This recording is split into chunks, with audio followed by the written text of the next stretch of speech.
kusog nga hangin ug patak-patak nga pag-uwan na sinati sa uwang parte sa Eastern Visayas dunot sa bagyong Egay. Subay nini makapuso sa ira nato ang preparasyon nga gihimo sa Eastern Visayas pinaagi sa Office of the Civil Defense 8. Makauban nato karon butaga pinaagi sa phone patch share sizes ang ilang tigpamaba.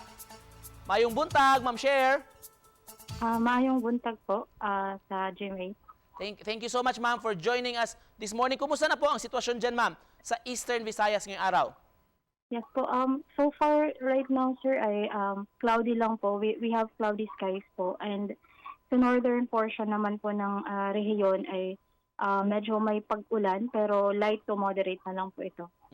So may ilang areas ngayon, ma'am, sa Eastern Visayas na may storm signal? Yes, sir. Tama po yun, no? As mentioned po kanina, ay meron pa po tayong signal number 1 na naka-raise po sa ating northern portion of the region, which is the northern Samar and Samar. Ano po mga paghahanda na ginagawa nating mga LGUs, Ma'am Share? Yes, so since last week po, no, we have already conducted our pre-disaster risk assessment, and dahil po doon sa naging forecast po ni Egay ay nagkaroon din po tayo ng raising ng ating alert status to red, which is the highest po na alert status po sa ating mga protocols. And isa na po dito ay ang pag-enjoin sa kanila na mag-conduct po evacuation, especially po doon sa vulnerable areas. So yung ating pong mga LGs right now, sir, so far ay wala naman po siyang major na naging effect. And yung ano na lang po dito is constant monitoring po ng situation, especially po doon sa pag-enhance po ng habagat po dito sa ating region.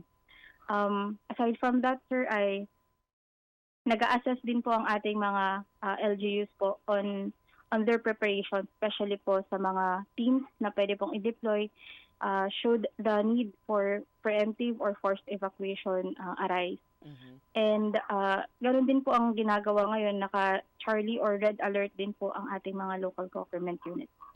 Ma'am, ano pong expected natin na weather condition kay Egay? Although hindi man tayo directly maapektuhan, pero malakas na hangin, may malakas na mga pag-ulan. Are we expecting this, ma'am, sa Eastern Visayas?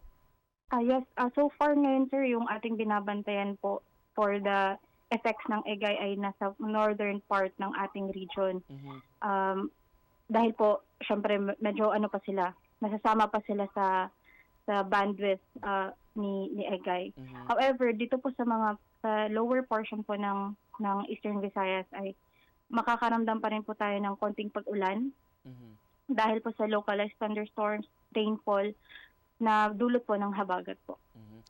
Ma'am Share, message nyo lang po, ang advice nyo sa mga residente, mga constituents natin dyan sa Eastern Visayas, ma'am. Yes, so maraming salamat po.